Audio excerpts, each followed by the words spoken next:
जिसकी हमको सबको प्रतीक्षा है, मैं पूजनीय सरसंघ चालक जी से विनम्र प्रार्थना करूंगा कि अपना उद्बोधन प्रारंभ करें।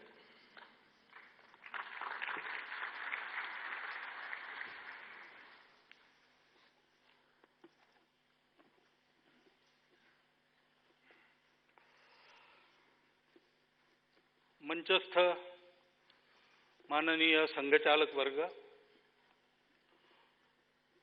उपस्थित सभी महानुभाव, माता भगिनी, चालक वर्ग, उपस्थित सभी महानुभाव, माता भगिनी, संघ को समझने के लिए इस कार्यक्रम का आयोजन हुआ है, क्योंकि संघ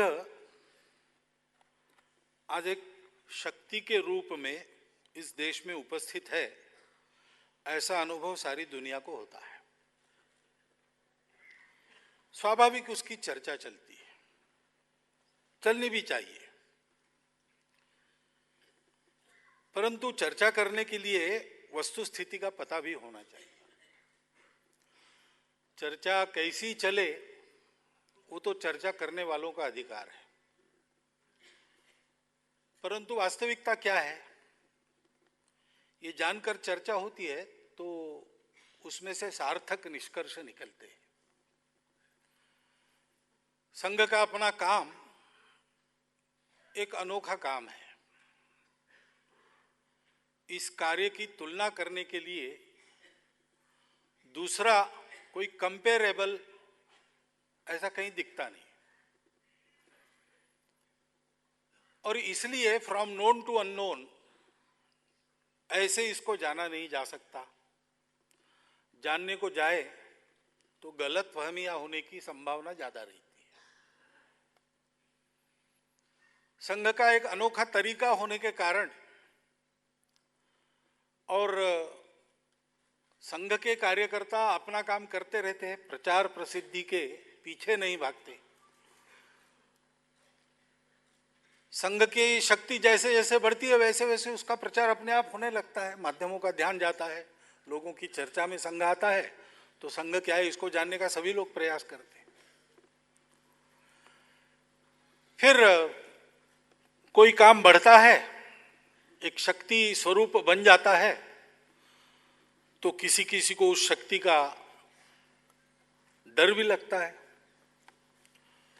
तो फिर उसके बारे में अपप्रचार भी होता है। इसमें कोई भी बात अस्वाभाविक नहीं है, लेकिन हमारी दिल्ली प्रांत के कार्यकर्ताओं ने सोचा एक बार संघ की वस्तुस्थिति क्या है ये अधिकृत रूप से दिल्ली के प्रभावी प्रतिष्ठित लोगों को बताई जाए, उस पर कुछ प्रश्नोत्तर हो, और इसके लिए ये समय चुना गया। क्योंकि वस्तुस्थिति जानना आवश्यक है, वो वस्तुस्थिति मैं आपके सामने रखने वाला हूं। आपके सामने रखते समय मेरा उद्देश्य आपको कन्विंस करने का नहीं है। कन्विंस होना नहीं होना आपका अधिकार है। जो है सो मैं बताऊंगा। आपके प्रश्नों के उत्तर जितनी मेरी जानकारी है उसके आधार पर मैं दूंगा। आगे उसमें शोध करना, संशोधन करना, ये सब आप कर सकते हैं, आपका अधिकार है। लेकिन जो भी चर्चा उसके बाद आपके द्वारा होगी वो संघ की अधिकृत जानकारी के आधार पर होगी, इतना हमारे लिए पर्याप्त है। संघ को समझना है तो प्रारंभ करना पड़ता है डॉक्टर हेडगेवार से। संघ के वो निर्माता थे और डॉक्टर हेडगेवार ने, हम लोग संघ में ऐसा कहते हैं कि अपने को बीज रूप में मिट्टी में मिलाकर संघ के वृक्ष को बड़ा किया। इसलिए संघ के सारे कार्य में डॉक्टर हेडगेवार के मानस का प्रतिबिंब मिलता है। बिना डॉक्टर हेडगेवार को जाने संघ को समझना कठिन है, संभव नहीं। और आज अगर संघ को हम देखेंगे तो डॉक्टर हेडगेवार का मानस क्या था इसकी झलक मिल सकती है। तो इसलिए समझने वालों को वहां से प्रारंभ करना पड़ता है। नागपुर के एक कनिष्ठ मध्यम वर्गीय पौरोहित्य पर अपना उदरनिर्वाह करने वाले वेदज्ञ परिवार में डॉक्टर हेडगेवार का जन्म हुआ। घर की परिस्थिति कोई बहुत अच्छी सांपत्तिक परिस्थिति नहीं थी। 3 भाई थे, इनसे बड़े 2 थे। उस समय स्वतंत्रता की बात समाज में चलने लगी थी। नागपुर में अंग्रेजों के आने के पहले वहां के राजा भोसला थे। उनका राज्य कैसे छीना गया इसकी चर्चाएं चलती थी। लोक कलाओं में कलाकार, मंदिरों में कथावाचक, ये सब किसी न किसी निमित्त ऐसी चर्चाएं करते थे। इस वातावरण में बचपन से ही डॉक्टर हेडगेवार और एक स्वतंत्रता की आकांक्षा लेकर पले बढ़े। कैसे हुआ होगा पता नहीं, हम उनको जन्मजात देशभक्त कहते, क्योंकि बहुत छोटे थे, प्राइमरी स्कूल में थे। उस समय से ऐसा दिखता था। विक्टोरिया रानी के राज्यारोहण समारंभ की जुबिली भारत में हुई। ब्रिटिशों का राज्य था तो सभी स्कूलों में वगैरह कार्यक्रम होने अनिवार्य थे, वो हुए। इनके भी स्कूल में हुआ। ये 3री क्लास में पढ़ते थे और उस निमित्त मिठाई बांटी गई। तो उस मिठाई को लेकर इन्होंने कचरे में फेंक दिया। इसलिए शिक्षक ने उनको पूछा कि तुमको मिठाई अच्छी नहीं लगती, कूड़ेदान में फेंक दी। तो इन्होंने उत्तर दिया कि हमारा अपना राज्य छीनकर हमको गुलाम बनाने वालों के राज्यारोहण समारोह की मिठाई हमारे लिए मिठाई कैसे हो सकती, और ये दिन हमारे लिए उत्सव का दिन कैसे हो सकता है, ये तो शोक का दिन है। अब प्राइमरी स्कूल में पढ़ने की अवस्था में से इस प्रकार के विचार विश्व में ये बालक रहता था, ये उनका मेंटल मेकअप जन्म से कैसा था ये बताने वाली बात है। और इसलिए आगे कठिन परिस्थिति में उनको पढ़ना पड़ा, क्योंकि 11 साल के थे तब उनके माता पिता एक ही दिन उनका देहावसान हो गया। प्लेग की बीमारी नागपुर में चल रही थी, तो उनकी सेवा में दोनों लगे थे, तो उनको भी प्लेग हो गया और एक ही दिन दोनों का देहांत हो गया। घर में कमाई का कोई साधन नहीं, अत्यंत दरिद्री अवस्था में अपनी पढ़ाई को पूरा करना पड़ा। परंतु सब कालावधि में डॉक्टर हेडगेवार के जीवन में, जो आगे चल के डॉक्टर बने, 2 बातें नहीं छूटी। एक, अपनी पढ़ाई में हमेशा अपने विद्यालय के पहले 10 बच्चों में आना, और दूसरी बात, देश के लिए जो कोई प्रयास चल रहा हो उसमें तन मन धन पूर्वक, धन तो पास में नहीं था, तन मन पूर्वक सहभागी होना। तो सार्वजनिक जीवन की दीक्षा बचपन से ही उनके जीवन में प्रवेश कर गई। आगे चल के वंदे मातरम आंदोलन चला। उस वंदे मातरम आंदोलन को और नागपुर के विद्यालयों में संगठित करने का काम करने वाले अग्रणी टोली में डॉक्टर हेडगेवार थे। तो स्कूल इंस्पेक्शन के लिए इंस्पेक्टर जब आता था तो प्रत्येक क्लास में उसका स्वागत वंदे मातरम की घोषणा से होता था। तो स्वाभाविक उस समय की सरकार बिफर गई, नागपुर के सारे स्कूल उन्होंने बंद कर दिए और खोज शुरू की, कौन है इसको करने वाले। लेकिन इतना अद्भुत संगठन उन्होंने बनाया था कि 4 महीने हो गए लेकिन नाम बाहर नहीं आया कोई भी।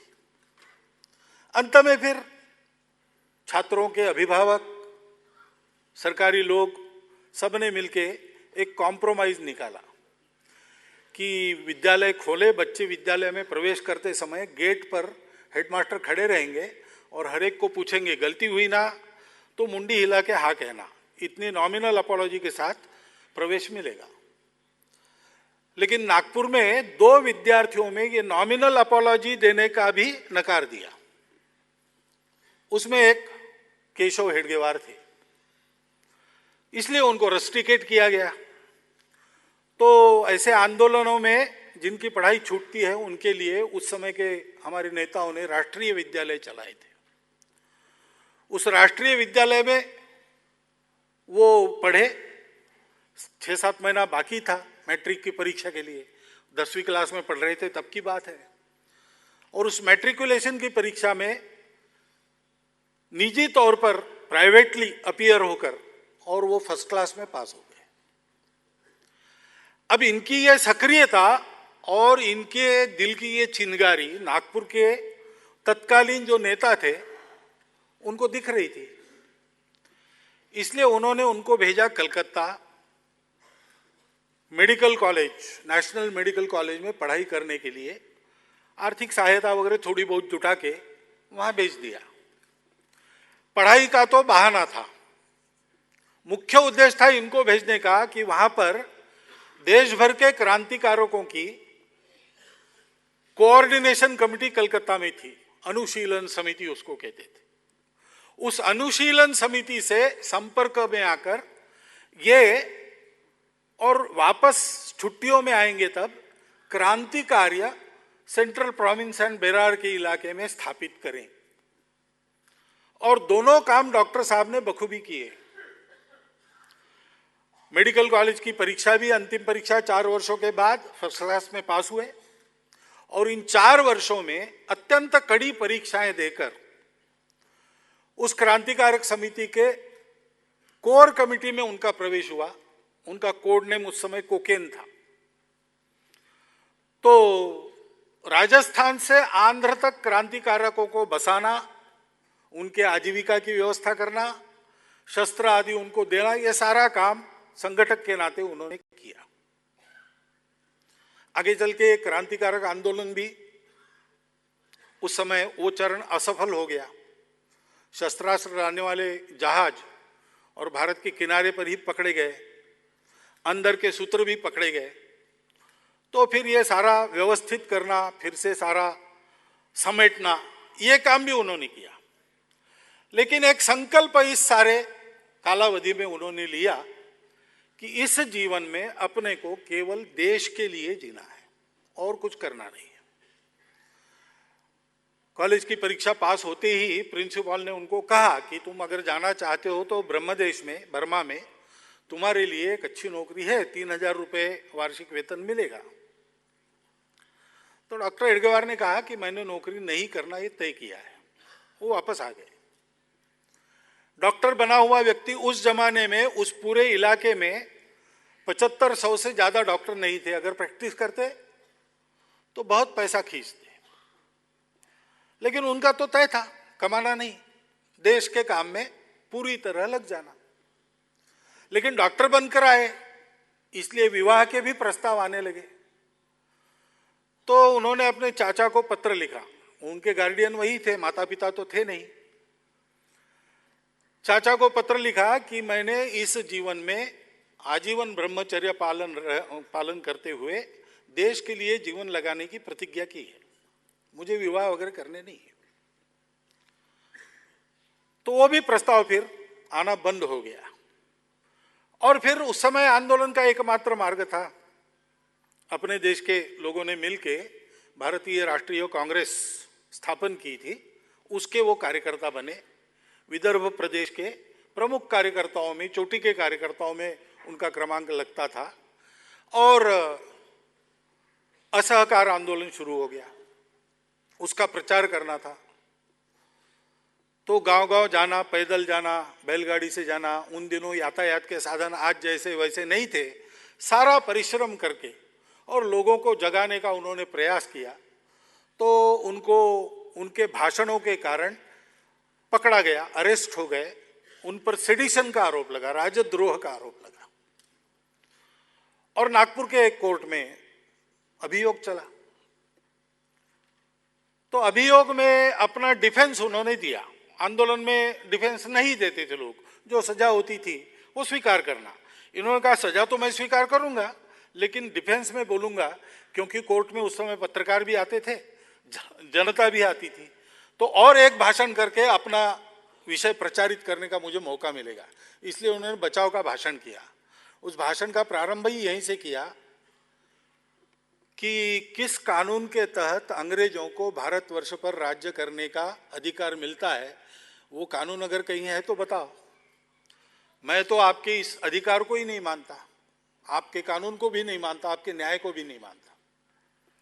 मैंने अपने लोगों को कुछ गलत नहीं बताया है, अपने समाज के लोगों को मैंने जागरूक किया है। स्वतंत्रता मनुष्य का अधिकार है, स्वतंत्र कैसे होना, स्वतंत्र कैसे रहना और अपने स्वतंत्रता के साथ अपना जीवन कैसे चलाना, इसके बारे में मैंने भाषणों में बोला है। इसको अब अगर राजद्रोह समझकर और मुझे मेरे जैसे लोगों को पकड़कर जेल में डालने की बारी अंग्रेज सरकार पर आ रही है, तो अंग्रेज सरकार ने भी समझना चाहिए कि अपना बोरिया बिस्तर समेटकर इस देश से चले जाने का उनका समय निकट आ गया है। तो जज ने उनको 1 वर्ष सश्रम कारावास की सजा देते समय कहा कि जिन भाषणों के कारण इन पर आरोप लगा है, उससे ज्यादा ज्वालाग्राही भड़काऊ भाषण इनका ये बचाव का भाषण है। 1 वर्ष जेल में गए। जेल में जाते समय उनको विदाई की सभा भी हुई, लोग आए जेल तक, कोर्ट से और पुलिस वैन में बैठने के बीच में एक छोटी सभा हो गई, उसमें इनको भाषण करना पड़ा। तब उन्होंने जो बात कही तो उनके मन में जो चल रहा था उसकी झलक उसमें से मिलती है। उन्होंने तब ये कहा, और बाद में जेल से छूटने के बाद उनकी एक अभिनंदन सभा हुई जिसकी अध्यक्षता मोतीलाल नेहरू कर रहे थे, उसमें भी उन्होंने भाषण किया, उसमें भी यही बात कही। उन्होंने कहा कि केवल जेल में जाना ये देशभक्ति है ऐसा मानने का कारण नहीं, जेल में जाना पड़ता है तो जेल में भी जाएंगे, लेकिन बाहर रहकर लोगों के मन में स्वतंत्रता का अर्थ, स्वतंत्रता की प्राप्ति के लिए करने के प्रयास, इनके बारे में जागृति करना, ये भी देशभक्ति है। तो 1 साल मैं कारावास में रहा तो मेरा तो वजन बढ़ गया, मेरे ऊपर कोई दुष्परिणाम नहीं हुआ, लेकिन मुझे विश्वास है कि हम जैसे लोगों की अनुपस्थिति में ये काम तो चला ही होगा। और फिर से उन्होंने अपना जागृति का कार्य प्रारंभ किया। अब थोड़ा हम पीछे जाएंगे, क्योंकि ये सारा काम करते समय देश के सार्वजनिक जीवन में डॉक्टर हेडगेवार का संबंध सर्वत्र आता था। उनका स्वभाव ऐसा था कि किसी की विचारधारा अलग है या विरोधी भी है, तो भी जब तक सामने वाला प्रामाणिक है और देश के कल्याण के हित की भावना लेकर काम कर रहा है, तब तक उनका कोई विरोध उससे होता नहीं था। सभी प्रकार के विचारधाराओं के लोग उनके अच्छे मित्र थे। उस समय नागपुर में और एक कम्युनिस्ट नेता हुआ करते थे, बैरिस्टर रुईकर, अच्छे बैरिस्टर थे, धनवान थे और नागपुर के मजदूरों के नेता के नाते उनकी प्रसिद्धि थी और कम्युनिस्ट विचार के थे। डॉक्टर हेडगेवार उनके बड़े अच्छे मित्र थे। डॉक्टर हेडगेवार की परिस्थिति अच्छी नहीं थी, आर्थिक दृष्टि से गरीब थे। तो डॉक्टर हेडगेवार विनोद में उनको कहते थे कि you are a rich, I am a poor capitalist and you are a rich labourer, ऐसे उनकी नोकझोंक चलती थी। एक बार उन्होंने बैरिस्टर रुईकोर को पूछा कि अगर कल सुबह मैं आपके घर आकर ये आपको समाचार दूं कि अंग्रेजों का राज चला गया और शिवाजी महाराज वापस आ गए हैं और शिवाजी महाराज का राज्य सर्वत्र शुरू हो गया है, तो आप क्या करेंगे? तो बैरिस्टर रुईकर साहब ने कहा कि ये पूछने की बात है, मैं तो हाथी पर से पेड़े बंटवाऊंगा। तो डॉक्टर हेडगेवार ने कहा, इसका मतलब कि आपको भी वहीं जाना है जहां हमको जाना है, तो आपस में झगड़ा क्यों करते हैं, हम मिलकर क्यों नहीं चलते? छोटी मोटी तात्विक बातों को लेकर इतने विवाद क्यों खड़े करते हैं? ये उनका माइंडसेट था। इसके कारण सभी प्रकार के लोगों से उनकी चर्चाएं, वार्ताएं होती रहती थी। अभी सभी प्रकार के लोग यानी क्या प्रकार थे? तो मैंने जो अध्ययन किया है थोड़ा बहुत, उससे मुझे ऐसे लगता है 1857 में देश को स्वतंत्र करने का एक बड़ा प्रयास भारतवर्ष में हुआ था, वो विफल हुआ।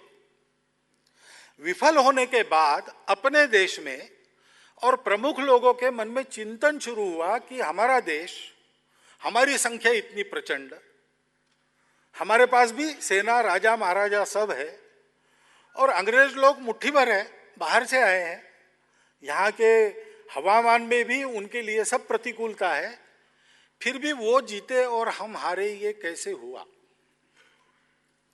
और ऐसा कुछ चिंतन मंथन करके समाज जागृति के जो प्रयास बाद में शुरू हुए, उसकी सामान्यतः 4 मोटी मोटी धाराएं दिखाई देती है। एक धारा है जो कहती थी कि एक प्रयास विफल हुआ तो क्या हुआ, इसी मार्ग से यानी सशस्त्र संघर्ष के मार्ग पर ही आगे बढ़ना चाहिए। और इसलिए बाद में क्रांतिकारकों का मार्ग शुरू हुआ, गदर के प्रयास हुए, फिर क्रांतिकारकों के छोटे छोटे टोले बने, उन्होंने कुछ किया। 1945 में सुभाष बाबू के विमान अपघात में अंतर्धान हो जाने के तक ये धारा चली। देश के लिए अपना सर्वस्व न्योछावर करने वाले अनेक प्रकार के महापुरुष उसने हमको दिए। आज भी हम उनका स्मरण करते हैं, उनके जीवन से प्रेरणा लेते हैं। अब हमारा देश स्वतंत्र है तो उसका प्रयोजन नहीं है। एक धारा ये निकली कि नहीं, अपने देश के लोगों में राजनीतिक समझदारी कम है, सत्ता किसकी है इसका क्या महत्व है लोग कम जानते हैं। अपने देश के लोगों की राजनीतिक जागृति करनी चाहिए। और इसलिए कांग्रेस के रूप में एक बड़ा आंदोलन सारे देश में खड़ा हुआ। उसमें भी अनेक सर्वस्व त्यागी महापुरुष जिनकी प्रेरणा आज भी हमारे जीवन के प्रेरणा में काम करती है, ऐसे पैदा हुए। और देश के सर्वसामान्य व्यक्ति को स्वतंत्रता के लिए रास्ते पर लाकर खड़ा करने का काम उस धारा ने किया। एक बड़ा योगदान अपने स्वतंत्रता प्राप्ति में उस धारा का है। देश का जीवन आगे चलता है तो राजनीति तो होती ही है, आज भी चल रही है। अब वो सारे देश की एक राजनीतिक धारा रही नहीं, अनेक पार्टियां, अनेक दल है। और अब उसकी स्थिति क्या है इसके बारे में मैं कुछ नहीं कहूंगा, आप समझ लीजिए क्या है कैसा है, आप देख ही रहे सारी बात। तीसरी एक धारा थी जो कहती थी कि हमारे समाज में ही सुधारने की आवश्यकता है। इतने सारे स्वार्थ है, इतने सारे भेद है, एक एक व्यक्ति का चारित्रिक स्खलन है, आपस में भाषा के, प्रांत के, जाति उपजाति के इतने भेद है, समाज में अशिक्षा है, समाज में दारिद्र्य है। इन सब बातों को निकाले बिना हम अंग्रेजों के सामने खड़ा होकर मुकाबला करने की शक्ति नहीं रख सकते। इसलिए समाज सुधार, उसमें भी कई ऐसे प्रातस्मरणीय महापुरुष हो गए जिनका नाम हम आज भी लेते हैं, उनका आदर्श अपने जीवन के लिए अपने सामने रखते हैं। लेकिन हुआ ये कि धारा तो चली और आज भी थोड़ी बहुत चल ही रही है, लेकिन सागर में द्वीप जैसी उनकी स्थिति हो गई। उन्होंने जो समाज सुधार सुझाए और कुछ मात्रा में समाज में परिवर्तन लाके दिखाया, वहीं तक सीमित रहा। सारे समाज के स्वभाव में, आचरण में वो परिवर्तन नहीं आया। उनके सपने अभी अधूरे हैं। और चौथी एक धारा थी जो कहती थी कि देखो अपने मूल पर वापस चलो। आर्य समाज के संस्थापक स्वामी दयानंद जी, रामकृष्ण परमहंस के शिष्य स्वामी विवेकानंद जी, ऐसे लोगों ने और अपने मूल पर पक्का खड़ा होकर समाज से दारिद्र्य और अज्ञान भगाने के लिए सेवा करने का संदेश दिया। उस पर भी हम थोड़ी बहुत मात्रा में आज भी चल रहे हैं।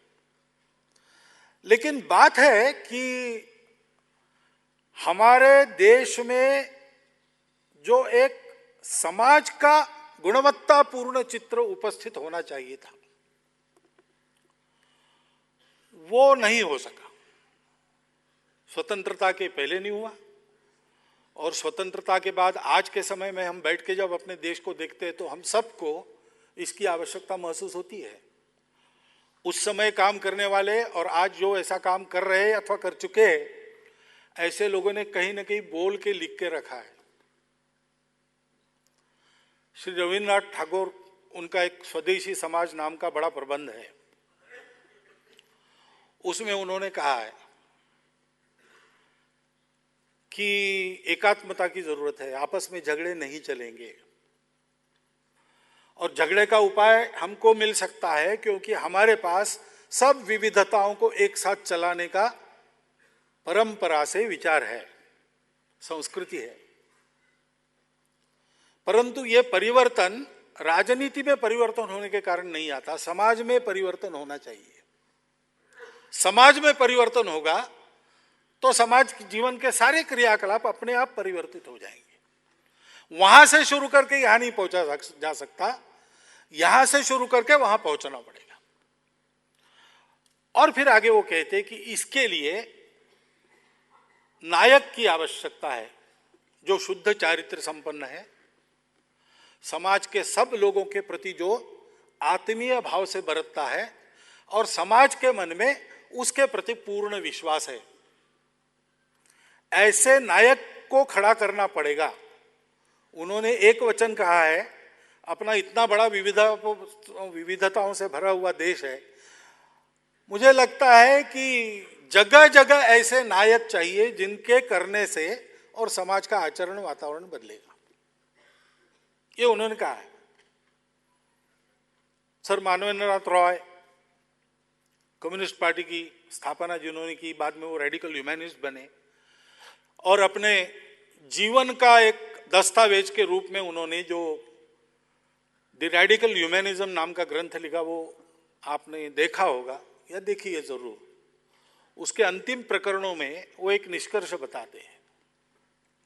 वो कहते हैं कि ऊपर ऊपर परिवर्तन करके समाज को बिना बदले अगर हम देश में परिवर्तन का प्रयास करेंगे तो वो संभव नहीं होगा। हमको समाज के सामान्य व्यक्तियों के पास पहुंचकर उसकी गुणवत्ता में और उसकी सोच में परिवर्तन लाना पड़ेगा। यह रास्ता बहुत लंबा दिखता है, लेकिन अगर यही एक रास्ता है तो यही सबसे छोटा रास्ता है।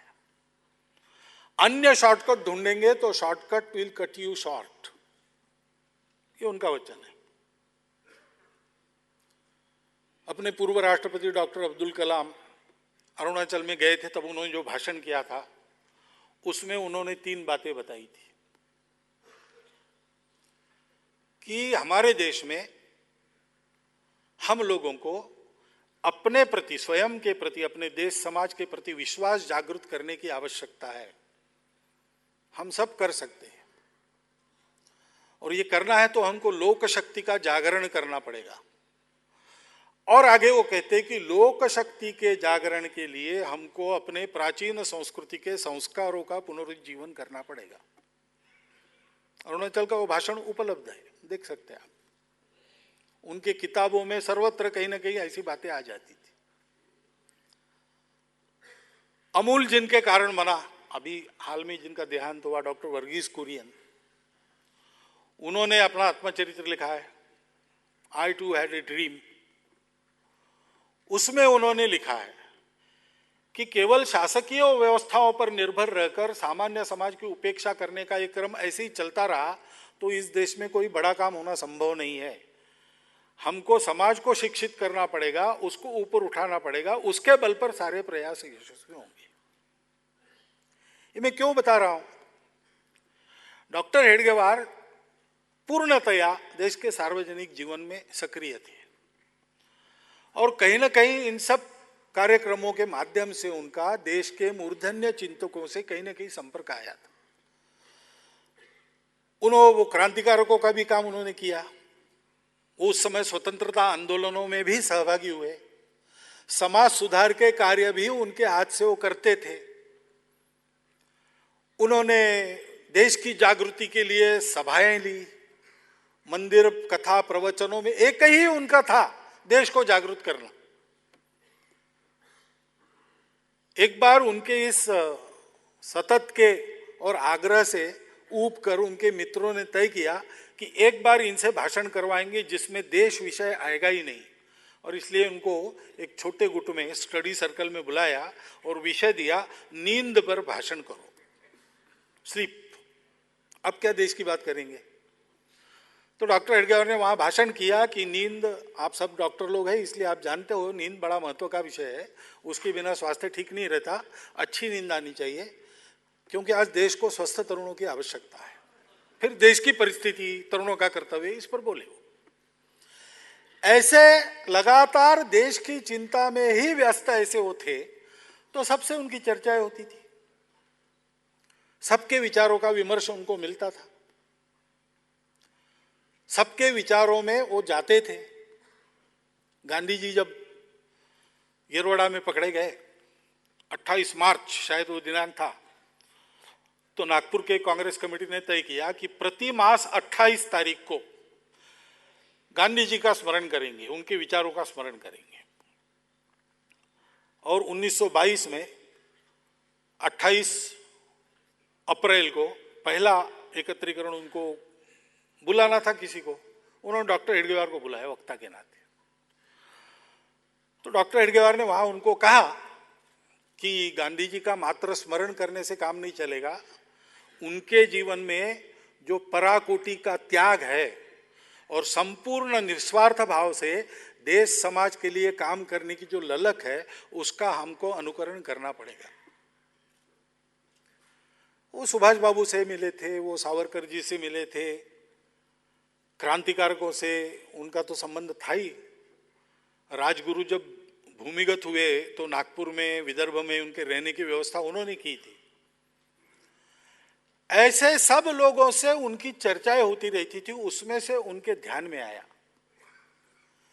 कि सबको ऐसे लगता है कि जो उपक्रम हमने हाथ में लिए है वो कभी ना कभी यशस्वी होंगे, परंतु बार बार ये काम करने की आवश्यकता हमारे समाज में पड़नी नहीं चाहिए, ये अपने आप होना चाहिए। स्वस्थ समाज में समाज के लिए जो आवश्यक है वो अपने आप होते रहता है, किसी को करना नहीं पड़ता।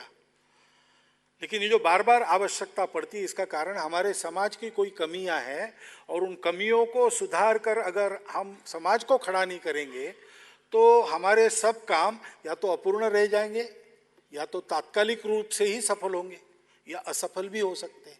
ये चिंता सबके मन में है, ये उनके ध्यान में आया। त्रिलोकनाथ चक्रवर्ती प्रसिद्ध क्रांतिकारक थे कलकत्ता में, बाद में वो दिल्ली आए। डॉक्टर हेडगेवार की हम लोगों ने जन्म शताब्दी जब 1989 में की उस समय, और उनको उस शताब्दी समिति में लेने के लिए हमारे कार्यकर्ता उनके पास गए थे। तो उनको जब बताया तो उन्होंने सम्मति तो दे दी। फिर उन्होंने कहा कि 1911 के समय एक बार, और डॉक्टर हेडगेवार मेरे घर आए थे, परिचय तो था ही, क्रांति कार्य में सहयोगी थे। तब उन्होंने ये बात की कि दादा, लगता है कि इस समाज को कुछ ट्रेनिंग देने की आवश्यकता है, और ये ट्रेनिंग देने की फुर्सत किसी को नहीं है, सबने अपना अपना काम चुन लिया है। मुझे लगता है ये काम मुझे ही करना पड़ेगा। तब से उनके मन में विचार था कि स्वतंत्र देश कहलाने के लिए योग्य समाज हमारा नहीं है, उसकी योग्यता बनाने का काम करना पड़ेगा। और इसलिए उन्होंने प्रयोग किए। लगभग 7-8 वर्ष ये कैसे हो सकता है, इसके प्रयोग किए। क्या कार्यक्रम होंगे प्रशिक्षण में, इसके प्रयोग किए। अनेक संस्थाएं चल रही थी, उनके काम देखे, उसमें से कुछ लेके प्रयोग करने का प्रयास किया, कुछ अपने मन से सोचा। कुछ मंडल चलाए इस प्रकार प्रशिक्षण देने वाले। वर्धा में उन्होंने एक राष्ट्रीय स्वयंसेवक मंडल भी चलाया। संघ का नाम, संघ की स्थापना के 3-4 वर्ष पहले ही उसके 2 शब्दों का उपयोग उन्होंने किया था। और ये सारे प्रयोग करके अपने समाज को खड़ा करने की एक पद्धति उन्होंने उत्पन्न की। और विजयादशमी 1925 को नागपुर में 27 सितंबर शुक्रवार उन्होंने घोषणा की कि ये काम आज से शुरू हो रहा है। जितने सहयोगी मिल सके उस समय, उतने सहयोगी के साथ उन्होंने शुरू किया, और इतना ही बताया कि ये काम अभी शुरू हो रहा है, और कुछ नहीं बताया। बाकी सब प्रयोग करके इवॉल्व हुआ है, उसके बारे में आगे आते हैं। लेकिन राष्ट्रीय स्वयंसेवक संघ क्या है, वो ये मेथोडोलॉजी है और कुछ नहीं है। राष्ट्रीय स्वयंसेवक संघ नाम का जो संगठन है वो करता क्या है, वो व्यक्ति निर्माण का काम करता है। क्योंकि समाज के आचरण में कई प्रकार का परिवर्तन आज भी हम चाहते हैं। हमको भेद मुक्त समाज चाहिए, समता युक्त समाज चाहिए, शोषण मुक्त समाज चाहिए, स्वार्थ भी जाना चाहिए। लेकिन ये जाना चाहिए कह के होगा नहीं। समाज का आचरण उदाहरणों की उपस्थिति में बदलता है। आदर्श हमारे यहां है, महापुरुषों की कोई कमी नहीं है। देश के लिए सर्वस्व न्योछावर करने वाले हमारे इस भूमि के आदिकाल से इस क्षण तक बहुत लोग हैं। लेकिन अपने सामान्य समाज की प्रवृत्ति क्या है, वो उनकी जयंती पुण्यतिथि मनाता है, उनकी पूजा जरूर करेगा, उनके जैसा गलती से भी नहीं बनेगा। छत्रपति शिवाजी महाराज फिर से होने चाहिए, लेकिन मेरे घर में नहीं होनी चाहिए, इसकी चिंता वो करेगा, दूसरे के घर में होनी चाहिए। क्योंकि एक अंग्रेजी वाक्य मैंने रीडर्स डाइजेस्ट में पढ़ा कुछ वर्ष पहले, उसमें ये कहा गया, the ideals are like stars which we never reach. तो आदर्श वो दूर ही रहते हैं, उनकी पूजा होती है, उनका अनुकरण नहीं होता। आगे का वाक्य है, but we can plot our chart according to them. वो प्लॉटिंग दी चार्ट का काम होता नहीं। वो किसके भरोसे होता है? वो अपने और निकट जो लोग हैं, हमारे में से ही लोग हैं, उनके आचरण का प्रभाव हमारे आचरण पर होता है। अगर देश के प्रत्येक गांव में, प्रत्येक गली मोहल्ले में स्वतंत्र भारत के आज के नागरिक का जैसा आचरण होना चाहिए, वैसा आचरण करने वाले, हर परिस्थिति में उसको न छोड़ने वाले, उस पर अड़े रहने वाले, चारित्र्य संपन्न संपूर्ण समाज से अपना आत्मीय संपर्क रखने वाले लोग खड़े हो जाएंगे,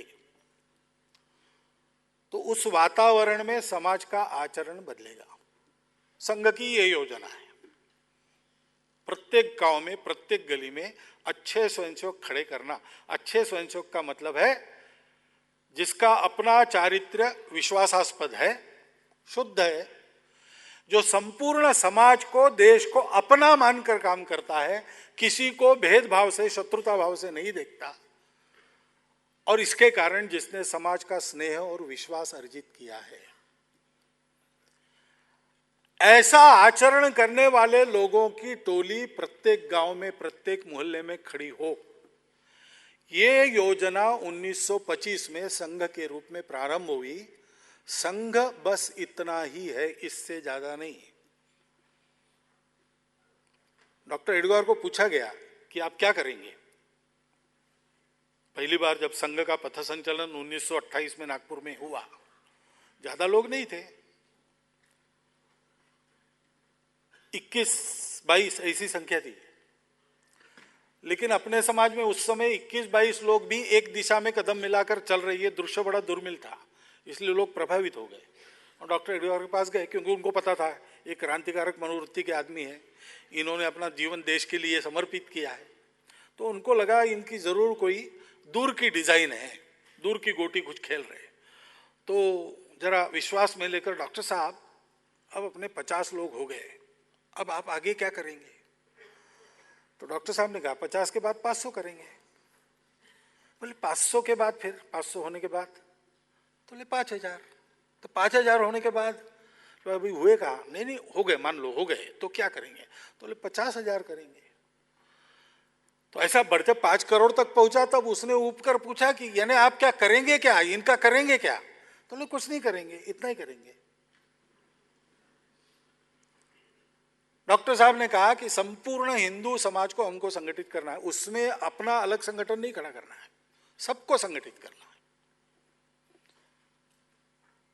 यह छोड़कर हमको दूसरा कोई काम नहीं करना है,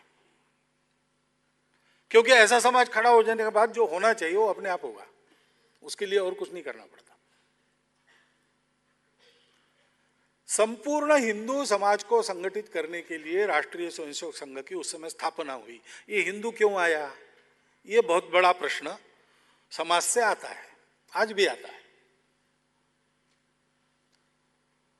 तो संघ की स्थापना के मूल में जो विचार है उसके 3 हिस्से हैं। एक मैंने बताया, समाज का परिवर्तन होने से सारी व्यवस्थाएं यशस्वी होती है। व्यवस्था अच्छी है, व्यक्ति खराब है, व्यवस्था बिगड़ती है। व्यक्ति अच्छे हैं, व्यवस्था खराब है, व्यक्ति को बिगाड़ देती है। दोनों अच्छा होना चाहिए। और प्रारंभ समाज से होता है, क्योंकि व्यवस्थाओं को बदलने वाले व्यवस्था के लोग कभी हो नहीं सकते। वो तो व्यवस्था में है, वो बदलेंगे तो उन पर ही खतरा है। समाज का दबाव व्यवस्थाओं को बदलता है। इसलिए हर परिवर्तन के पीछे कोई ना कोई समाज जागृति है। दुनिया में कहीं भी जाकर देखिए। लेकिन समाज का आचरण बदलेगा व्यक्ति निर्माण से। अब इस अपने समाज को संगठित करने में एक मुख्य कठिनाई है, ये समाज एक भाषा बोलने वाला समाज नहीं है। अलग अलग इसकी भाषाएं हैं, एक की दूसरे को समझ में नहीं आती, ऐसी स्थिति भी है। एक हिंदी की ही बोलियां इतनी है। पहली बार जब मैं बिहार में गया, भेजा गया मुझे, तो प्रवास किया, सब ब्लॉक्स तक कम से कम जाके आए। तो एक बार मुजफ्फरपुर पहुंचा, लंबा प्रवास करके आया था उधर पूर्णिया की तरफ से। उस समय की बसें वगैरह, उस समय के रास्ते, तो सुबह चला, शाम को पहुंचा, थक गया था, धूल वूल भी बहुत थी कपड़ों पर। तो हमारे वहां प्रचारक थे, उन्होंने कहा कि आपका पैजामा खींच लूं क्या? तो मैं डर गया कि पहली बार पहुंचा हूं, परिचय नहीं, और ये ऐसी बात कर रहे हैं, क्या हुआ अभी, मेरी गलती क्या हुई? बाद में ध्यान में आया, धोने को फींचना कहते, फींचना, और फींच का खींच हो जाता है बात करते करते। अब एक ही हिंदी है, मुझे भी आती है, उनको भी आती है। इतनी भाषाओं की विविधता। देवी देवताओं का क्या कहे, 33 करोड़ तो पहले से है, नए नए आते रहते। अब साईं बाबा पहले कहाँ थे? पहले नहीं थे। भगवान को न मानने वाले भी भारत के संप्रदाय हैं। कितनी विविधता है। दर्शन में परस्पर विरोध भी है। इस समाज को जोड़े कैसे? खान पान रीति रिवाज अलग है, कहीं पर केवल रोटी खाते तो कहीं पर केवल चावल खाते, कहीं पर अमुक प्रकार की सब्जी, कहीं पर मिर्ची ज्यादा, कहीं पर मीठा ज्यादा। किसी भी बात में एक जैसी समानता भारत में कहीं नहीं है। और दुर्भाग्य से इनमें से कुछ विविधताओं को लेकर हमने अपने भेद बनाए, एक दूसरे को एक दूसरे से अलग किया, ऊंच नीच भी किया, और बाद में विदेशियों ने भी उसका लाभ लिया, उन दरारों को और चौड़ा किया। तो कैसे जोड़ा जाए? जोड़ने वाला कोई सूत्र है? ऐसा कोई विचार है जो सब प्रकार की उपासनाओं को, पूजाओं को, देवताओं को मानता है, सबको सत्य कहता है, जो किसी एक भाषा पर आग्रह नहीं रखता, सब भाषाओं का जिसमें स्वीकार है, खान पान रहन सहन की विविधता का सब प्रकार का जिसमें स्वीकार है? सौभाग्य से हमारे देश का जो परंपरा से चलता आया हुआ विचार है, जब मैं विचार करता हूं, कहता हूं, तब मैं मूल्यों की बात करता हूं। विचार के मूल्य होते हैं जिसमें से विचार निकलता है, उसके आधार पर कुछ फॉर्मुलेशन होता है, उसको मैं नहीं, वो अलग अलग होता है, परस्पर विरोधी भी हो सकता है। लेकिन हमारे देश में जितने सारे विचार हैं किसी भी प्रकार से जो हमारे देश के भूमि से निकले हैं, उनको देखेंगे तो आपको ध्यान में आएगा कि बीच में जो दिखने वाला है वो सब अलग अलग है, परस्पर विरोधी भी है। लेकिन जहां से शुरू हुआ वो प्रस्थान बिंदु, और जहां उसकी परिणति होती है वो प्रत्यक्ष उपदेश, इसमें कोई फर्क नहीं है। प्रस्थान बिंदु एक है कि मूल में एक है, विद्वान लोग उसको अलग अलग नजर से देखते हैं, इसलिए उसका अलग अलग वर्णन करते हैं, लेकिन वो एक ही है, एक ही वस्तु का अलग अलग वर्णन है। एकम सत विप्राह बहुधा वदन्ति।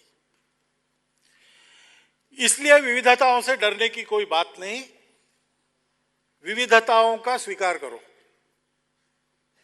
सभी विविधताएं सत्य है, विविधताओं का उत्सव मनाओ। अपनी अपनी विविधता पर पक्का रहो, विशिष्टता पर पक्का रहो, सबकी विविधता का सम्मान करो, मिलजुल कर साथ चलो। ये दूसरा समन्वय का मूल्य, वो अपनी परंपरा में। और सबके साथ मिलकर चलना है तो अपने ऊपर बंधन लाना पड़ता है। मुझे अकेला खाना है तो सब कुछ खा जाऊंगा, लेकिन और 10 लोग खाने वाले हैं तो सबका हुआ कि नहीं मुझे देखना पड़ेगा। इसलिए संयम का तीसरा मूल्य है। और ऐसा जीवन जीना है तो छोड़ने की आदत चाहिए। सब कुछ चाहिए, सब कुछ चाहिए, ऐसा नहीं चलेगा। और सब कुछ चाहिए में चाहत कभी समाप्त नहीं होती, ये सबने कहा है। तृष्णा कभी समाप्त नहीं होती, हम समाप्त हो जाते, तृष्णा चलते रहती है। तो त्याग पूर्वक जीना पड़ेगा। अपनी जरूरतें कम करते जाओ, कम करते जाओ, किसी चीज की जरूरत न रहे, ऐसा जीवन बहुत अच्छा जीवन, संन्यास का जीवन। और संपूर्ण अस्तित्व उसके तुम एक अंग हो। तुम्हारा निर्माण उस संपूर्ण अस्तित्व के योगदान के कारण हुआ है। ये तो अपना अनुभव है। देह मुझे माता पिता के कारण मिला, संस्कार मुझे परिवार के कारण, समाज के कारण, विद्यालय गुरुओं के कारण मिले। कपड़ा पहनता हूं तो कहीं मिल चलती है, कहीं कोई बुनता है, किसान कपास खेती करता है, इसलिए होता है। खाना पीना इसीलिए मिलता है। मैं अकेला होता तो मैं जी भी नहीं सकता, मनुष्य अकेला नहीं जी सकता। और मनुष्य के जीने में सबका योगदान होता है।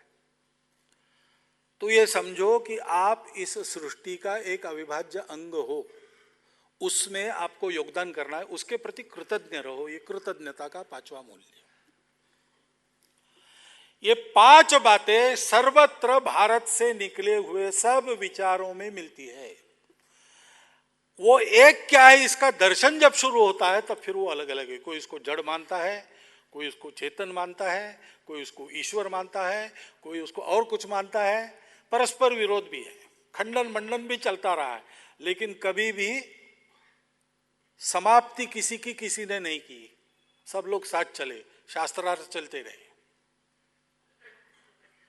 और अंततोगत्वा सारा विचार करने के बाद आचरण का उपदेश तो सबका एक ही है। तुम जियो, सबको जीने दो। तथागत ने कहा है ना, कुशलस्य उपसंपदा, आजीविका कुशलता पूर्वक। कुशलता क्या है? दूसरे की आजीविका को धक्का लगाए बिना। सब्ब पापस्य अकरणम कुशलस्य उपसंपदा सच्चित्त परियोदपनम एतद् बुद्धानुशासनम। सब जगह ये मिलेगा आपको। पाप नहीं करना। पाप क्या है? परहित सरिस धर्म नहीं भाई, पर पीड़ा सम नहीं अधमाई। दूसरों को कष्ट देना पाप है, पाप मत करो। और बिना पाप किए हुए भी अपने आप को ठीक रखने की कुशलता, कुशलस्य उपसंपदा। और ये सारा करते समय मुख्य काम क्या है? सच्चित्त परियोदपनम। चित्त शुद्धि करो, चित्त से विकारों को देश निकाला दे दो। धीरे धीरे सीखो, पवित्र अंतःकरण वाले बनो, सबके प्रति सद्भावना वाले बनो, सबका रक्षण करने वाले बनो।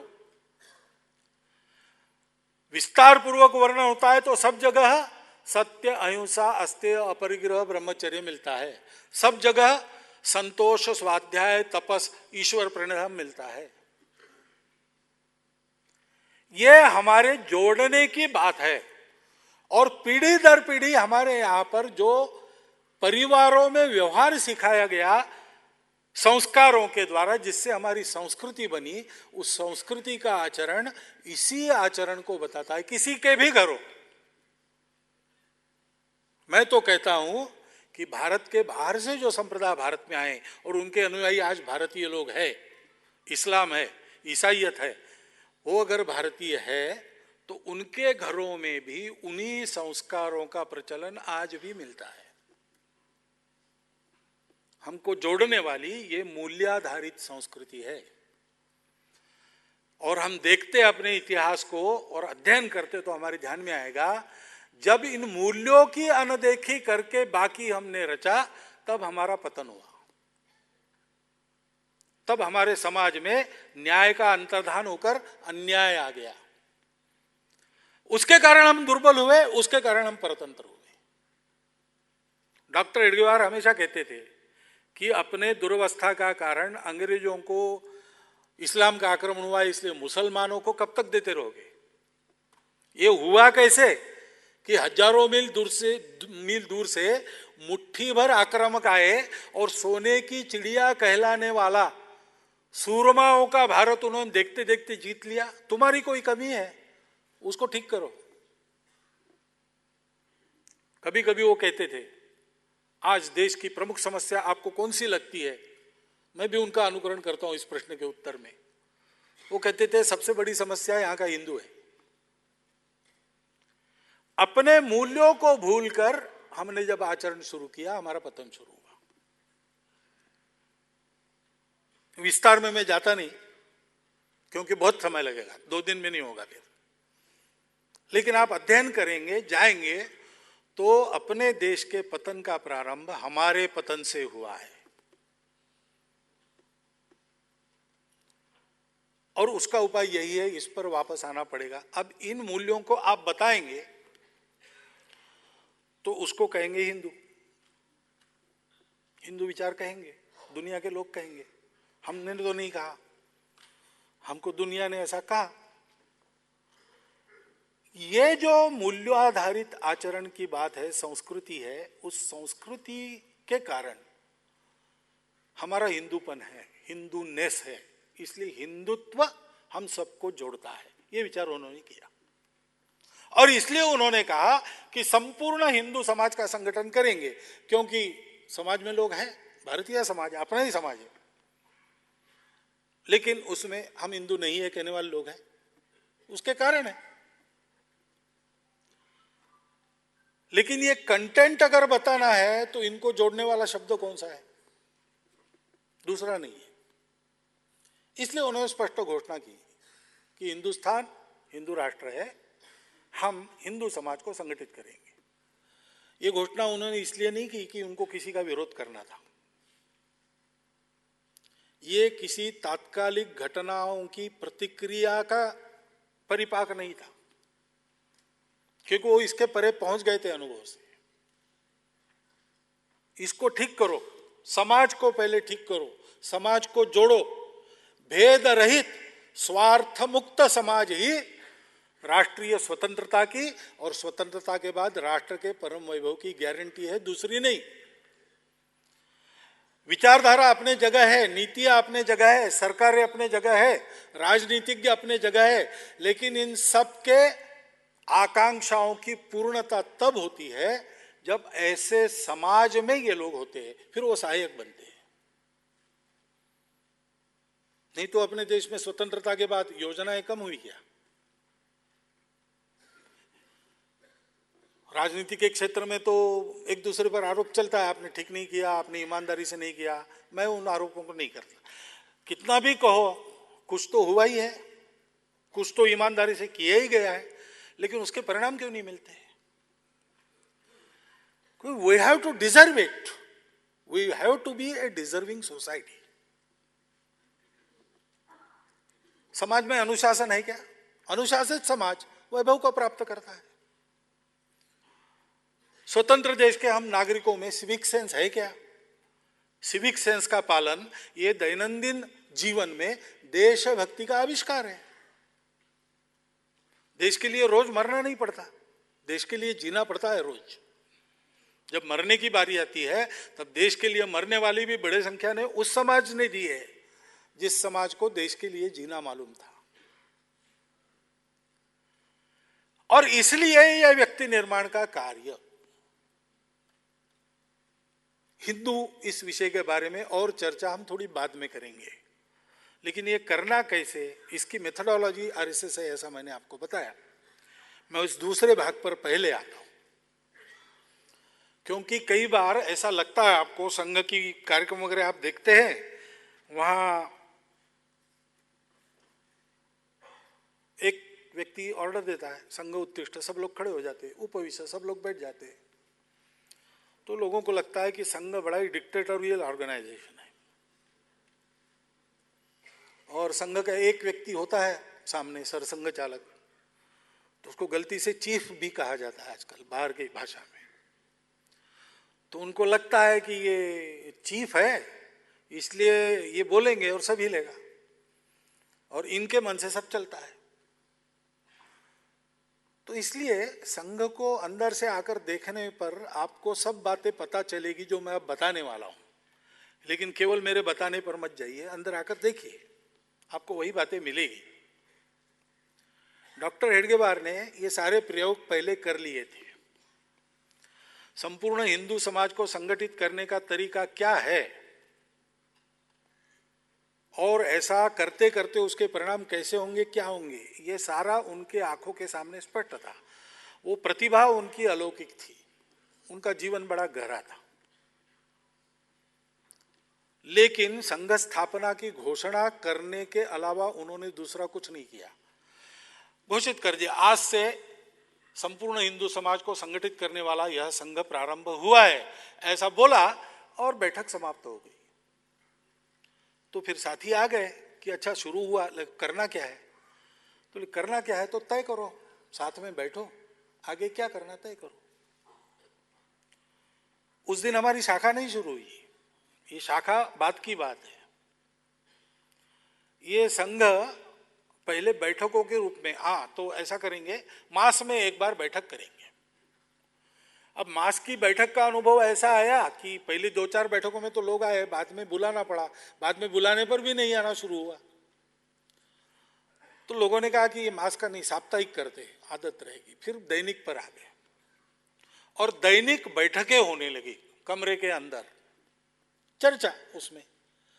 लेकिन संघ में जो आए उस समय लोग, वो सब जवान लोग थे, विद्यार्थी थे, बालक थे, किशोर थे, तरुण थे।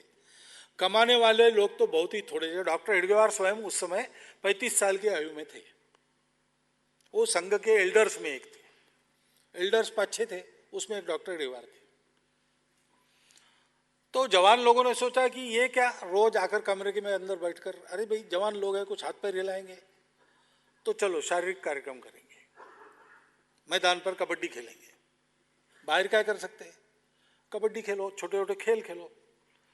फिर लगा कि नहीं, थोड़ी शस्त्र विद्या भी, अभी लड़ाई का समय है, तो फिर अखाड़े हैं, अखाड़ों में जाओ। ये बाहर जब आना शुरू हुआ तब शाखा शुरू हुई। संघ स्थापना के 3-3.5 महीने के बाद फिर शाखा शुरू हुई। और क्यों शुरू हुई? डॉक्टर हेडगेवार ने नहीं कहा शुरू करो, ये उस बैठने वाली टोली के चर्चा में से एक सहमति बनी और वो हुआ। डॉक्टर हेडगेवार चाहते थे रोज लोग जमे, लेकिन उन्होंने ऐसा कभी कहा नहीं। कार्यकर्ताओं के हाथ में दे दिया, ये करना है काम, ये करना है, कैसे होता है प्रयोग करो। ऐसे ही विकसित हुआ। फिर लगा कि वो लाठी काठी वगैरह तो अपना यहाँ है, राज कौन कर रहा है? अंग्रेज। अंग्रेज क्या करता है? वो परेड करता है, अपने को भी परेड आनी चाहिए। तो फर्स्ट वर्ल्ड वॉर के बाद सेना से रिटायर्ड मार्तंड राव जोग नाम के एक सज्जन थे नागपुर में, डॉक्टर हेडगेवार के मित्र थे। उन्होंने हर इतवार को परेड लेना प्रारंभ किया। परेड लेना प्रारंभ किया तो गणवेश चाहिए, तो एक यूनिफॉर्म बना। वो उस समय की पुलिस मिलिट्री वालों का जैसे रहता था वैसे ही था। और फिर रूट मार्चेस वगैरह निकलने लगे। फिर अपना बैंड भी चाहिए, तो वही मिलिट्री बैंड का अनुकरण करके हमारा ये टूटा फूटा बैंड बना। लेकिन ये सारा जो बना, ये कार्यकर्ताओं की चर्चा में से बना। डॉक्टर हेडगेवार ने ऐसा नहीं कहा कि राष्ट्रीय स्वयंसेवक संघ शुरू हुआ, उन्होंने संघ शुरू हुआ ये कहा। और लोग जैसे शाखा में लोगों को लाने लगे तो लोग पूछने लगे आपका संघ कौन सा है? तो उन्होंने डॉक्टर साहब को पूछा कि अपने संघ का नाम क्या है? तो डॉक्टर साहब ने कहा तय किसने किया है? बैठो और तय करो। बैठक हुई, 16 लोग आए, 3 नाम प्रस्तावित किए गए, चर्चा हुई, मतदान हुआ और बहुमत से पारित हुआ राष्ट्रीय स्वयंसेवक संघ। डॉक्टर हेडगेवार ने राष्ट्रीय स्वयंसेवक मंडल संघ स्थापना के 2 वर्ष पूर्व तक चलाया था, लेकिन उन्होंने ये नाम बताया नहीं किसी को, चर्चा में से आया। सामूहिक सहमति का स्वभाव डॉक्टर साहब का भी था, संघ का भी है। दिखने में ऐसा दिखता है, हमारे यहाँ एक बार सहमति होने के बाद फिर सबके बोलने की जरूरत नहीं रहती। सब बोलने लगे तो एक ही बात बोलेंगे, फिर भी प्रत्येक की शैली अलग रहेगी, अर्थ अनेक निकलेंगे, इसलिए बोलने का काम किसी को देते हैं। यहां मैं आपके सामने बोल रहा हूं, ये सारी बातें बजरंग लाल जी भी बता सकते हैं और उनको माइक भी मिला था, लेकिन उन्होंने अपने मुंह का सब वर्णन किया, क्योंकि एक एक मुख से बात जाए, एक ही बात जाती है। और इसलिए अनुशासन के तकाजे से, सहमति व्यक्त करने के तकाजे से ऐसा दिखता है कि एक के बोलने पर सब होता है, लेकिन ऐसे नहीं होता। एक एक सामान्य स्वयंसेवक के विवेक से काम होता है। संघ में रोज शाखा में जाना चाहिए ऐसा हम बताते, हम स्वयं जाते हैं। हम रोज शाखा में जाते हैं कि नहीं, छोटे से छोटा स्वयंसेवक देखता भी है, और अगर कहीं गलती हो गई तो हमको पकड़ भी सकता है। मैं स्वयं संघ का सरसंघ चालक हूं। मेरा नाम नागपुर में मोहिते सायम शाखा की सूची में है। मेरा प्रवास रहता है, रोज वहां मैं नहीं रहता। उस शाखा में एक नया स्वयंसेवक आ गया, छोटा, उस समय वो चौथी में पढ़ रहा था। तो बहुत दिनों के बाद मैं नागपुर पहुंचा, शाम को शाखा में गया, वीकेरो होने के बाद वो आया मेरे सामने, वो देखने लगा। तो मैंने पूछा क्या है भाई? तो उसने कहा कि आज हमारे गणित शिक्षक जी ने बताया कि शाखा में रोज आना चाहिए। मैंने बोला सही बात है, तो मैंने सुना है कि आप हमारी शाखा के स्वयंसेवक है। बोला सही बात है। तो उसने कहा आप तो रोज नहीं दिखते। तो मैंने कहा भाई मेरा प्रवास रहता है, तो जहां प्रवास रहता है वहां शाखा में जाता हूं। तो बोले आप नागपुर में कितने दिन से है? मतलब 4-5 दिन से। तो आज पहली बार शाखा में दिखे। भाई अन्य शाखाओं में जाने का कार्यक्रम था, मुझे जाना पड़ता है, तो दूसरी शाखाओं में गया था। उसके बाद लगातार जब जब मैं शाखा में जाता था, वो पूछता था प्रवास कहाँ कहाँ हुआ, शाखा कहाँ कहाँ हुई। ऐसा ओपन संगठन संघ है। यहां प्रत्येक स्वयंसेवक पूछ सकता है, प्रत्येक स्वयंसेवक विचार करता है, प्रत्येक स्वयंसेवक का विचार चर्चा में आने की पद्धति है। अब लाखों स्वयंसेवक है, उनकी मैं अकेला नहीं सुनता हूं, लेकिन शाखा स्तर से ऐसी व्यवस्था है, विचार आते आते ऊपर प्रतिनिधि सभा में सहमति बनती है। जो सहमति बनती है उसमें सब अपना अपना विचार विलीन कर देते हैं। मोस्ट डेमोक्रेटिक ऑर्गेनाइजेशन आपको देखनी है तो आप संघ में आइए। यहां स्वयंसेवक पर किसी भी प्रकार का अंकुश नहीं है, केवल हमने जो संस्कार और विवेक उसको दिया है वो उसको चलाता है। उसके दायरे में वो अपनी मनमानी कुछ भी कर सकता है, उसके करने पर हमारा कोई अंकुश नहीं रहता। ये ऐसी पद्धति डॉक्टर हेडगेवार का स्वयं के अनुभव से और चिंतन से निकला हुआ शास्त्र है। हम उनको बुलाते हैं, उनकी शारीरिक बौद्धिक मानसिक उन्नति हो ऐसा प्रयास करते हैं, और कुछ योग्यता आने के बाद उनको अपने रुचि के कार्य में सहभागी होने की छूट है। कहां जाना हम नहीं बताते, वो कहीं भी जा सकते हैं। जहां जाएंगे वहां संपूर्ण समाज को अपना मान के राष्ट्रहित की मात्र बुद्धि से वो अपना काम करे। जहां जाएंगे वहां का अनुशासन पालन करे और इस बात पर समझौता न करे, इतनी केवल अपेक्षा रहती है। ये संघ की कार्य पद्धति है। रोज हम छोटे छोटे सरल सादे सीधे कार्यक्रमों से संस्कार करते हैं। जो कार्यक्रम उपलब्ध थे उस समय वो चले, नए नए कार्यक्रम आते हम स्वीकार करते हैं। हमारा कार्यक्रम स्वीकार करने में एक बंधन हम पर रहता है, वो है कि संघ सब प्रकार के लोगों में चलता है, किसी एक वर्ग विशेष का संगठन नहीं है। सब प्रकार के आर्थिक वर्गों में, सब प्रकार की भाषाओं में, सब प्रकार की जाति उपजातियों में ये चलने वाला संगठन है। वो सब लोग कर सकते हैं ऐसा कार्यक्रम, ये हमारा अखिल भारतीय कार्यक्रम बन जाता है। अच्छे अच्छे कार्यक्रम बहुत है, लेकिन कुछ के लिए खर्चा करना पड़ता है। संघ हमारा स्वावलंबी है, खर्चा जो करना पड़ता है वो हम ही जुटाते हैं। संघ का काम चलाने के लिए एक पाई भी बाहर से हम लेते नहीं, किसी ने लाकर दी तो हम लौटा देते हैं। राष्ट्रीय स्वयंसेवक संघ स्वयंसेवकों की गुरु दक्षिणा पर चलता है। साल में एक बार भगवे ध्वज को गुरु मानकर उसकी पूजा में दक्षिणा समर्पित करते हैं स्वयंसेवक। भगवा ध्वज गुरु क्यों? क्योंकि अपनी तब से आज तक की परंपरा का वो चिन्ह है। जब जब हमारे इतिहास का विषय आता है, ये भगवा झंडा कहीं ना कहीं रहता ही है। यहां तक कि स्वतंत्र भारत का ध्वज कौन सा हो, इसका फ्लैग कमेटी ने जो रिपोर्ट दिया वो तो यही दिया कि सर्वत्र सुपरिचित सुप्रतिष्ठित भगवा झंडा हो। बाद में उसमें परिवर्तन हुआ, तिरंगा ध्वज आ गया, वो हमारा राष्ट्र ध्वज है, उसका भी पूर्ण सम्मान रखते ही है। ये भी प्रश्न उठाया जाता है, शाखा में भगवा झंडा लगता है, तिरंगा झंडे का क्या? तिरंगे झंडे के जन्म से उसके सम्मान के साथ संघ का स्वयंसेवक जुड़ा है। मैं आपको सत्य कथा बता रहा हूं। निश्चित होने के बाद, उस समय तो चक्र नहीं था, चरखा था ध्वज पर। पहली बार फैजपुर के कांग्रेस अधिवेशन में उस ध्वज को फहराया गया।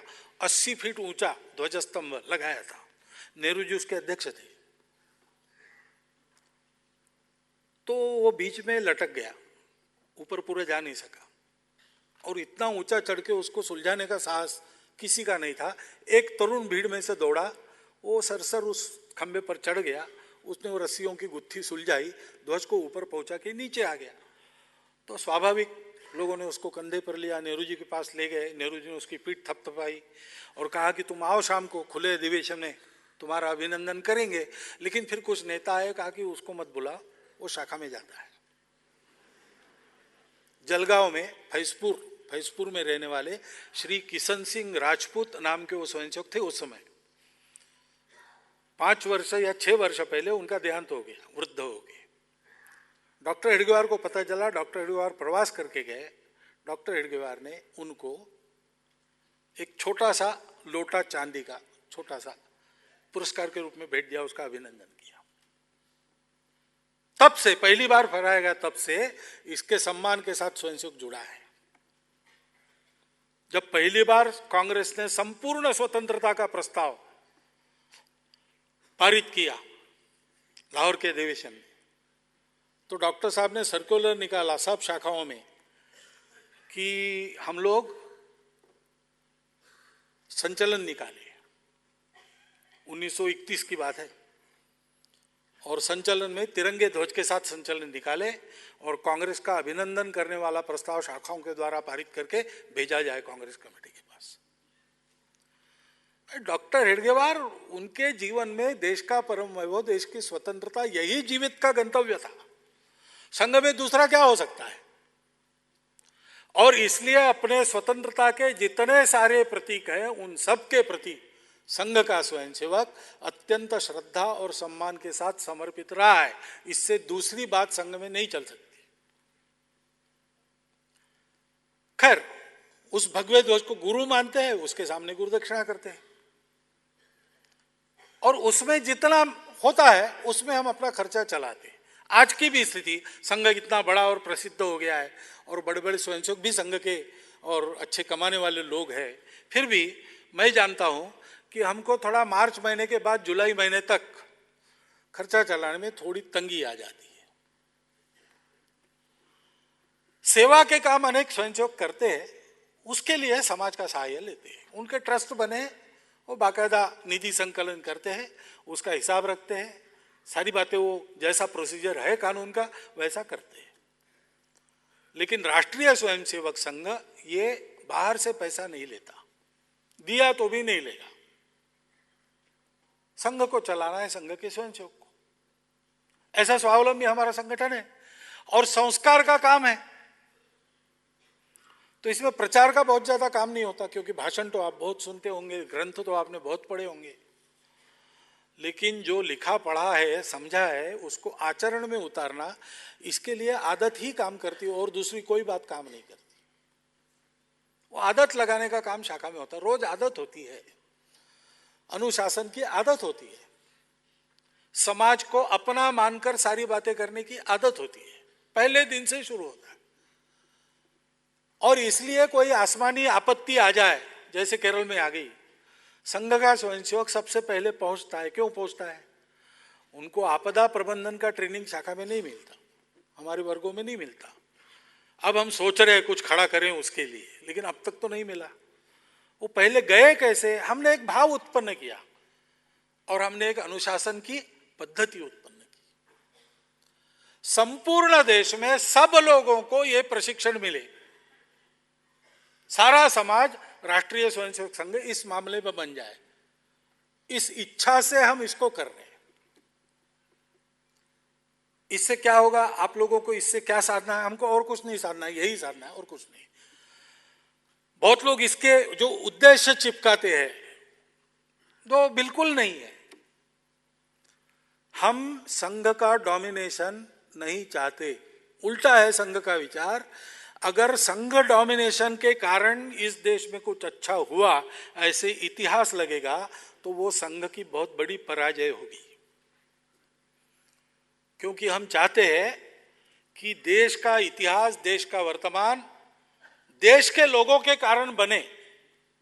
महापुरुष, विचारधाराएं, तत्वज्ञान ये सब सहायक होगा, लेकिन सामान्य व्यक्ति के कर्तृत्व से देश का परम वैभव आना चाहिए। प्रार्थना में हम कहते हैं विजेत्रिचन संवता कार्य शक्ति, हमारे सामूहिक शक्ति के आधार पर, हमारे यानी संघ के नहीं, हिंदू समाज के सामूहिक शक्ति के आधार पर। अगर उसमें ऐसा हो गया कि कोई संघ आ गया और उसने इस देश का उद्धार कर दिया तो ये संघ को मंजूर नहीं। इसलिए बहुत अच्छे काम बहुत स्वयंसेवक करते हैं, उसकी प्रसिद्धि प्रचार में नहीं जाते। अब बहुत दबाव बढ़ गया है, संघ बड़ा हो गया है और ये हम नहीं करते तो गलतफहमी फैलाने का अवसर मिलता है। इसलिए हाल के 20 वर्षों में हम क्या कर रहे इसका हम ब्यौरा रखते हैं। हम अपनी पीठ कभी नहीं थपथपाते, क्योंकि आखिर ये तो कर्तव्य है, हर आदमी का कर्तव्य है। संघ क्या विशेष कर रहा है? संघ के स्वयंसेवक इतने बड़े बड़े काम करते तो कौन सी बड़ी बात है? उपकार है क्या? ये तो अपना समाज है, उसके लिए करना है। जरूर है तो देश हित में, समाज हित में मरने की भी तैयारी रखनी चाहिए। तो जिंदा रहकर कुछ 4 अच्छे काम कर लिए तो उसमें पीठ थपथपाने की बात क्या है? निस्वार्थ बुद्धि से देश की सेवा करो, सब मिलकर करो। और इसलिए सामूहिकता कदम कदम पर संघ में आपको मिलेगी। संघ के कितने स्वयंसेवक है, कितने काम करते हैं, लेकिन प्रसिद्ध सब नहीं होते। दुनियादारी में चलना है तो संगठन के पदाधिकारी होने पड़ते हैं, फिर बड़ा बन गया है तो माध्यमों के लोग पीछे पड़ते हैं, दिखाते हैं, इसलिए किसी को सामने आना पड़ता है। नहीं तो मोहन भागवत सरसंघ चालक बन गया और उसके रोज फोटो छप रहे, ये मोहन भागवत के लिए बहुत परेशानी का विषय है, क्योंकि ये संघ की पद्धति नहीं है। कभी कभी लोग कहते हैं कि आप सब अच्छे व्यक्तियों को फेसलेस बना रहे हो। हाँ भाई, बात सही है, हम फेसलेस बनते हैं क्योंकि ये भी अहंकार न रहे कि मैंने किया है। उसकी कुछ कठिनाइयां भी आती है हमको, लेकिन हमने एक विशिष्ट प्रकार का व्यक्ति समाज में बने, इसके लिए ये काम शुरू किया। और हमको कुछ नहीं चाहिए। सत्ता में कौन बैठेगा, देश किस नीति का स्वीकार करेगा, समाज के लोग तय करेंगे। उसके उपकरण बने हैं, वो चल रहे हैं, वो और अच्छी तरह चलेंगे अगर इस प्रकार से देशभक्त, प्रामाणिक, निस्वार्थी, अनुशासित लोग उसमें होंगे। जितने ज्यादा होंगे उतना अच्छा चलेगा। उसकी चिंता हमको नहीं है। हमको चिंता केवल इतनी है कि ऐसा एक आचरण बने समाज का। और इसलिए ये सारी बातें हमारी रहती है, जिसके बारे में लोग प्रश्न पूछते हैं कि आप प्रसिद्धि प्रचार से दूर क्यों हो? दूर नहीं, हम भागते नहीं, उसके पीछे भागते नहीं। तो संघ स्थापना के समय भी संघ के कार्यक्रम होते थे सार्वजनिक। डॉक्टर हेडगेवार स्वयं उसका वृत्त लिखकर और पेपर में पहुंचाते थे।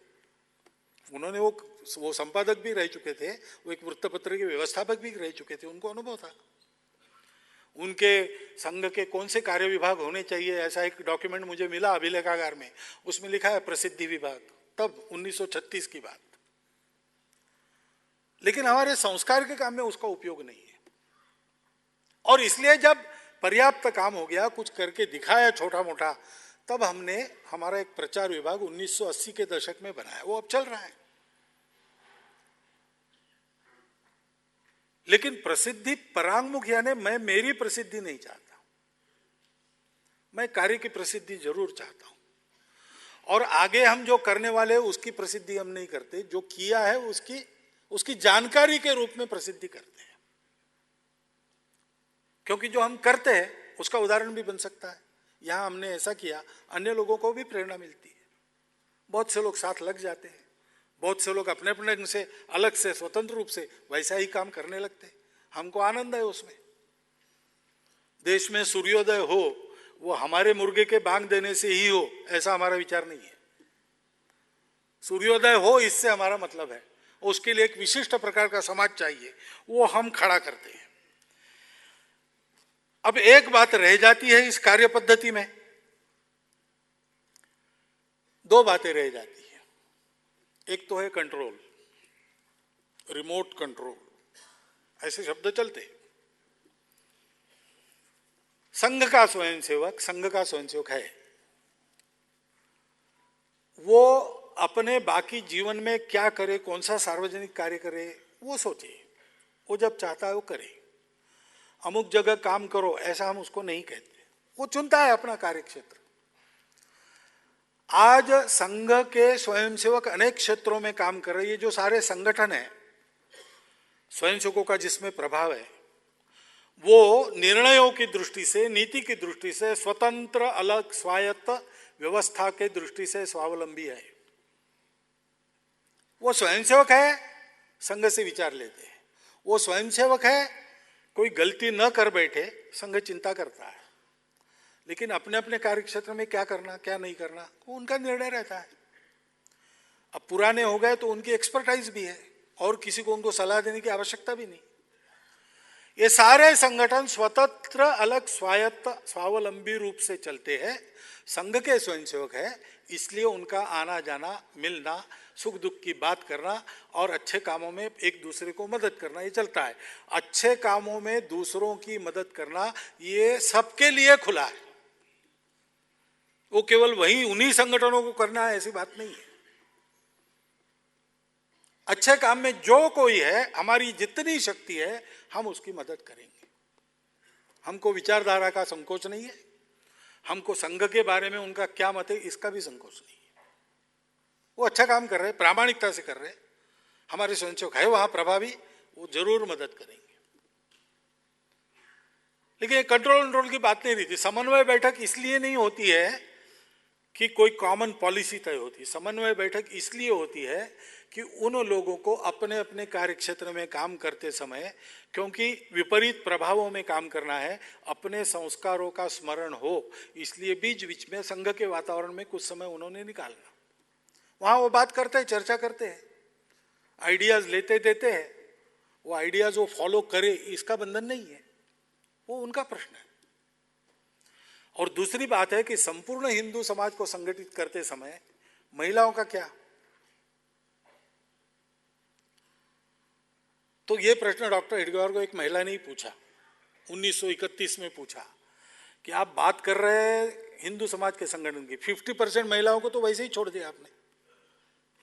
तो डॉक्टर हेडगेवार ने उनको कहा कि बात आपकी बिल्कुल ठीक है, परंतु आज वातावरण ऐसा नहीं है कि पुरुष जाकर महिलाओं में काम करे।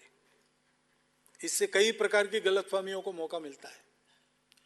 कोई महिला अगर करने को जाती है तो हम उसकी पूरी मदद करेंगे। तो उस महिला ने इसी प्रकार चलने वाला एक राष्ट्र सेविका समिति नाम का संगठन चलाया। आज वो भी भारतव्यापी संगठन बन गया है। संघ के संस्कारों की कार्य पद्धति पुरुषों के लिए राष्ट्रीय स्वयंसेवक संघ में, महिलाओं के लिए राष्ट्र सेविका समिति में, ये दोनों समांतर चलेंगे, एक दूसरे के कार्य क्षेत्र में काम नहीं करेंगे, एक दूसरे की हमेशा मदद करके चलेंगे। वो उस समय तय हुआ। अगर इसको बदलना है तो दोनों तरफ लगना चाहिए कि इसको बदलना है, तब वो होगा, नहीं तो नहीं होगा, ऐसे ही चलेगा। परंतु संघ के स्वयंसेवक जो अनेक अन्य काम करते हैं, सेवा करते हैं, 1,70,000 से ऊपर छोटे बड़े सेवा प्रकल्प संघ के चलते हैं। ये 5 साल के पहले का आंकड़ा है, 5 साल के बाद की गिनती अभी हो रही है, इस साल वो आ जाएगा आंकड़ा। उसमें तो महिला पुरुष सभी काम करते हैं। संघ के स्वयंसेवक कोई सन्यासियों का संगठन नहीं है, गृहस्थ कार्यकर्ता है अधिकांश, घरों में आना जाना रहता है। तो हमारी माता बहनें अपने अपने जगह से भी बहुत मदद सीधे संघ के कार्य को करती है। इतने सारे विविध कार्य चलते हैं, उसमें महिलाएं आई हैं और आगे भी आई हैं। यह संघ की कार्य पद्धति है। और संघ समाज को, पूर्ण समाज को संगठित करना चाहता है। इसमें संघ को पराया कोई नहीं। जो आज हमारा विरोध करते हैं वो भी हमारे हैं, ये हमारा पक्का है। उनके विरोध से हमारी क्षति न हो इतनी चिंता हम जरूर करेंगे, लेकिन हम लोग तो सर्वलोक युक्त भारत वाले लोग हैं, मुक्त वाले नहीं है। संघ के स्वयंसेवक के नाते, राष्ट्रीय स्वयंसेवक संघ के नाते सबको जोड़ने का हमारा प्रयास है, और इसलिए सबको बुलाने का भी हमारा प्रयास रहता है। आखिर विरोध भी होना है तो वस्तुस्थिति के आधार पर हो, बस इतनी बात है। लेकिन मुख्य जो बात आती है कि ये हिंदू के लिए ही क्यों, तो उसके बारे में अभी समय बहुत हो गया। हम लोग कल उसकी चर्चा करेंगे, और उसके बाद भावी भारत के बारे में संघ की दृष्टि क्या है, इस विषय पर मैं आऊँगा। बाद में आपके प्रश्नोत्तर और एक छोटा सा समारोह, उसका ऐसे अपना कार्यक्रम चलेगा। आज आए हैं, फिर से आइए। बहुत बहुत धन्यवाद।